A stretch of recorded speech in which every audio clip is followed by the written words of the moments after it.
আমি আমার শ্বশুর বাড়ি ছোট্ট একটা মিনি ব্লগ নিয়ে চলে আসলাম। এখানে আমার শ্বশুরের গরু পালে, এই তো আপনাদেরকে গরুটাকে দেখাবো। এই যে আমাদের গরু, সবাই মাশাআল্লাহ বলবেন আমাদের গরুটাকে।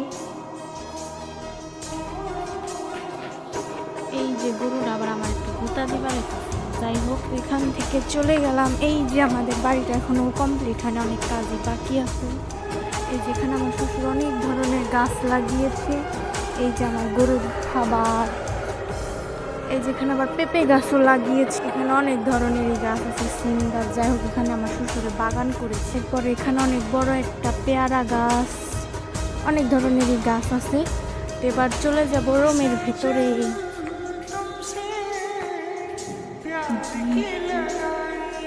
চলে আসলাম।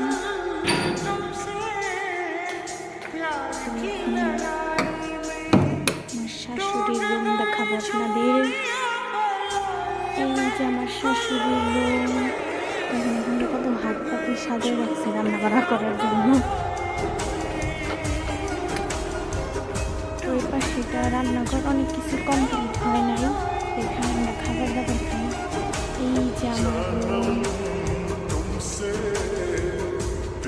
এখানে একটু দেখিয়ে দিলাম আপনাদের।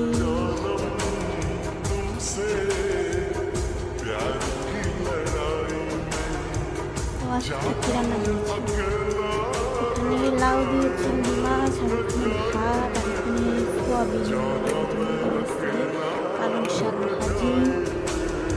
এবার চলে যাব বাহিরে। এই যে এখানে আমরা কাজ টাজ করি। এই পাশে এখানে আমাদের টয়লেট, গোসলখানা, গোসল করার। এরপর এখানে আমরা রান্না বাড়া করি, আমাদের রান্নাঘর দেখিয়ে দিলাম। কেমন লাগলো বলবেন। এই যে ওখান দিয়ে ছাদে যে আমরা ছাদে রান্না করি, তো এই জন্য ঘুরে যাবার রেখে দিয়েছি। নদীটির বাহিরে দিকে চলে যাবে বাইরে। তো কেমন লাগলো সবাই কমেন্ট করে জানাবেন। সরি আবার একটু পাওয়া, যাই হোক সবাই কমেন্ট করে জানাবেন কেমন লাগলো আমাদের বাড়িটা। সবাই ভালো থাকবেন। আল্লাহ হাফেজ।